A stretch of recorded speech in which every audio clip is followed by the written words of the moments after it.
Bayangin, kamu lagi serius ngadu ke guru BK, tapi yang bingung justru gurunya. Itulah momen yang sekarang lagi viral di media sosial. Bukan karena kasus besar, bukan karena drama berlebihan, tapi karena satu hal sederhana, seorang siswa memilih pakai bahasa Inggris saat mengadu masalah ke guru BK. Dan situasinya malah bikin publik terbelah.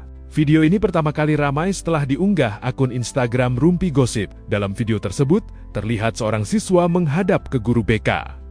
Wajahnya serius, berusaha menjelaskan sesuatu. Ia baru saja dijaili temannya dan ingin menyampaikan kronologinya. Awalnya, ia mencoba menggunakan bahasa Indonesia, tapi terlihat ia kesulitan merangkai kata. Kalimatnya terhenti-henti. Mungkin gugup, mungkin memang merasa kurang lancar. Lalu, tiba-tiba ia beralih ke bahasa Inggris. Dan dari situlah, drama kecil ini dimulai. Menurut keterangan dalam video, siswa tersebut spontan menggunakan bahasa Inggris karena merasa lebih nyaman dan lebih lancar.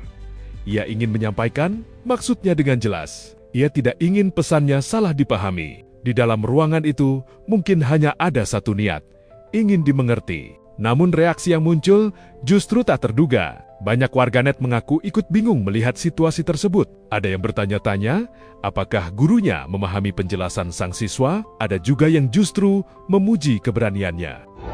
Iya, apa? Ini yang Jelaskan. well, I was explaining something to myself about a game. I was explaining the rules. After a few minutes, that thing started saying, yeah. Every time I talk. And Russia started joining. Yeah.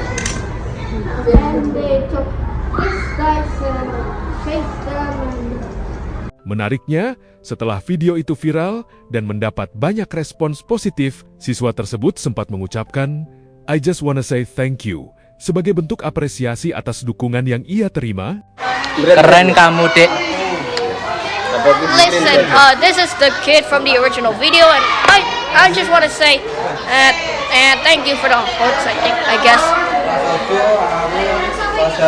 Oke, thank you. Kalimat sederhana, tapi cukup menggambarkan bahwa ia tidak menyangka aksinya akan mendapat perhatian sebesar ini. Kolom komentar pun langsung ramai. Ada yang melihat ini dari sudut pandang siswa, ada yang melihat dari sisi guru. Bahkan ada yang menyoroti sistem pendidikan secara lebih luas. Salah satu akun menulis, sebagai lulusan guru SD, bukannya kita di perkuliahan diharuskan bisa bahasa Inggris paling nggak yang basic? Kasian muridnya sih, kalau cuman ngandelin guru bahasa Inggris aja. Komentar lain menyarankan, pindah sekolah deh, kamu layak sekolah di tempat yang sesuai dengan value kamu.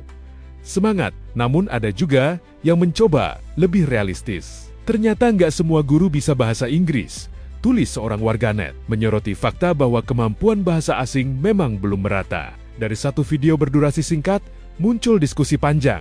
Apakah siswa itu salah karena menggunakan bahasa Inggris? Ataukah ini justru bukti keberanian dan kepercayaan diri? Di satu sisi, banyak yang mengapresiasi. Tidak semua anak berani berbicara di depan guru, apalagi saat sedang mengadukan masalah. Apalagi menggunakan bahasa asing. Itu butuh mental. Di sisi lain, ada juga yang merasa ini menjadi tamparan kecil bagi dunia pendidikan. Di era global seperti sekarang, kemampuan bahasa Inggris sering dianggap sebagai keterampilan dasar tambahan. Tapi realitanya, tidak semua tenaga pendidik memiliki latar belakang atau kebutuhan untuk menguasainya secara aktif.